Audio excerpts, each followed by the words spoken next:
Now that we know the demonstrative pronoun and adjective forms, let's learn how to use them in sentences.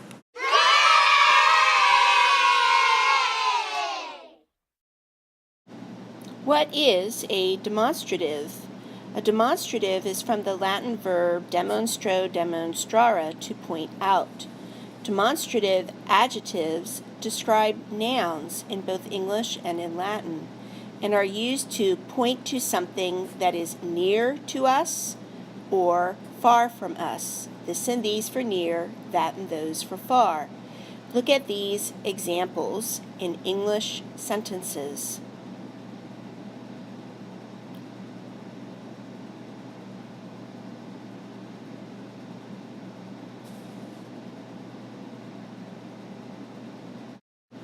Now let's spend a bit of time reviewing how adjectives work in Latin, remembering that they must have the same gender, number, and case as the noun it describes.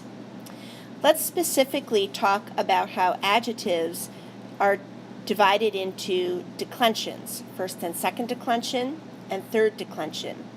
Remember that first and second declension adjectives will look like bonus aum or pulcher, pulcra, pulchrum.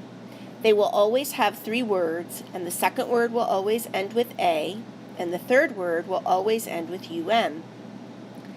This adjective, celer, celeris, celera, has three words, but is labeled as third declension because the second word does not end with a, and the third word does not end with Brevis, brewe is labeled as a third declension adjective because there are only two different nominative forms, and this is what makes it third declension. Finally, we have the third declension adjective ferox, ferocis, which also only has two words. This is how we know it belongs to third declension.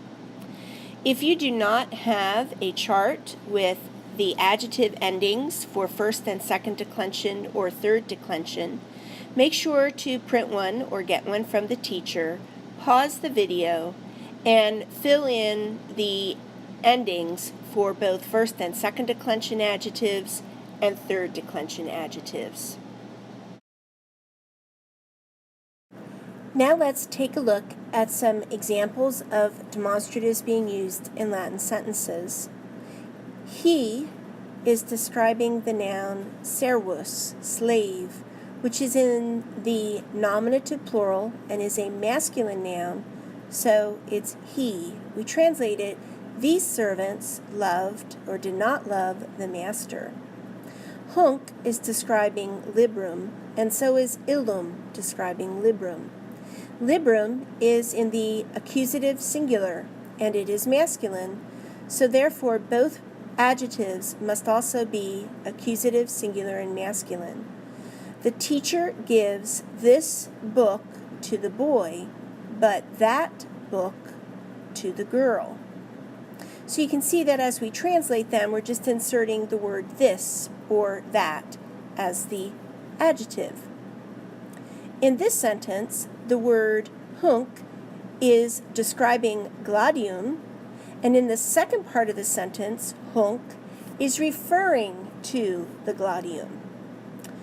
It is in the first sentence in the masculine and accusative because gladium is masculine and accusative. Father gave this sword to me. And then I'm asking, do you like it or do you like this? Here you can see that hunc is referring to the sword, so I can translate it as it instead of as this. It is accusative because it is the direct object of love.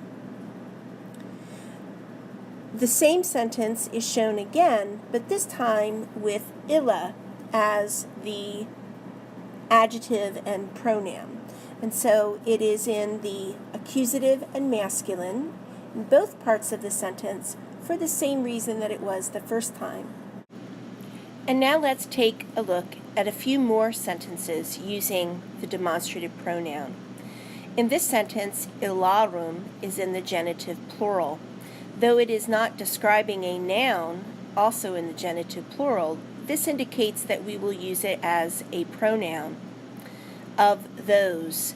We can add women into the sentence because of the fact that ilarum is written in the feminine. You can also just translate it as their. In the next sentence, we are using the pronoun hoc. Hoc, as we look at the translation, is translated simply as it. I began to cry when I heard it. Rather than referring to a specific noun, it is referring to the news itself. So this is why we say it. Illis, at the beginning of the next sentence, is also not describing a noun, and so we say it is being used as a pronoun. In the dative case, because it is not following a preposition, we can translate it as to those. People or men or even women could be added to plump out the meaning of it. A very popular use of the neuter accusative plural of hic, haec, hoc is haec as the direct object, these things, as we see it being used in this example here. Now let's practice translating sentences with demonstrative pronouns. You can find the handout in Schoology or ask the teacher.